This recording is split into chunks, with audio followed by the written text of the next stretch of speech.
President Trump renewed his push for election integrity efforts. He shared on a social media post that he's putting forward an executive order to make voter ID requirements for every vote.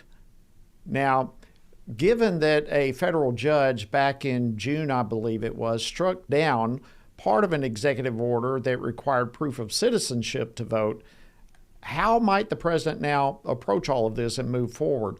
Well, joining me now to discuss this is Cleta Mitchell. She's a senior legal fellow at the Conservative Partner Institute and founder of the Election Integrity Network.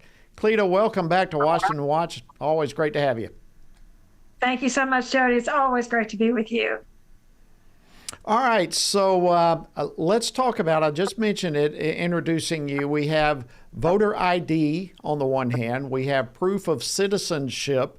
But when we talk about an executive order like this, are we talking about the same things?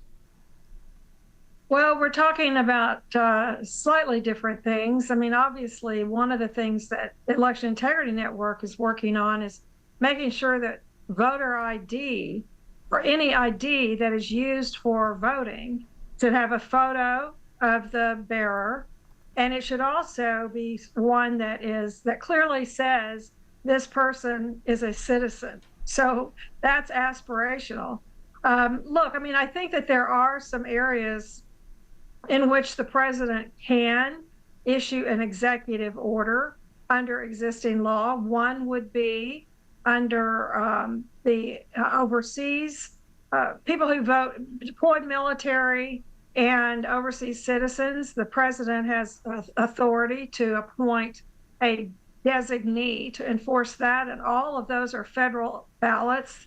And we know that there have been subject to there was an Iranian group in 2020 that we recently saw a report issued, presented to Senator Grassley, where a group of Iranians had hacked into Alaska's voter registration database and had a whole plan to flood that state's ballots or ballot boxes with fake ballots from overseas. So we know the president has authority to do that. And I do think that the fact that there are so many states that do require, about half the states do require some form of identification. And I think that that would give authority to the president to say, to vote in a federal election, it has to meet these standards. But look, I mean, the president's authority is limited. The chief executive is limited in his role with regard to elections, except that where there is a threat to the national sovereignty of the United States, as I think that we can establish with the porous system that we have, then I think maybe the president is thinking that he will exercise some emergency powers to protect the federal elections going forward.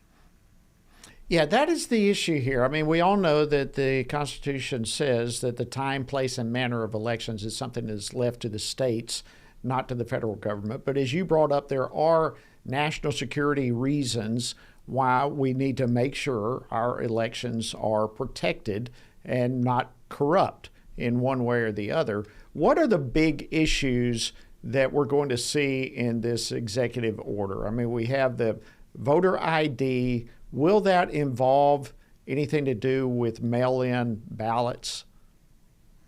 I sure hope so. I mean, I think that there really is a threat to our national sovereignty because of the great damage that left-wing billionaires have funded and that these left-wing groups have gotten enacted all over the country. And in some places, I'll just give you an example.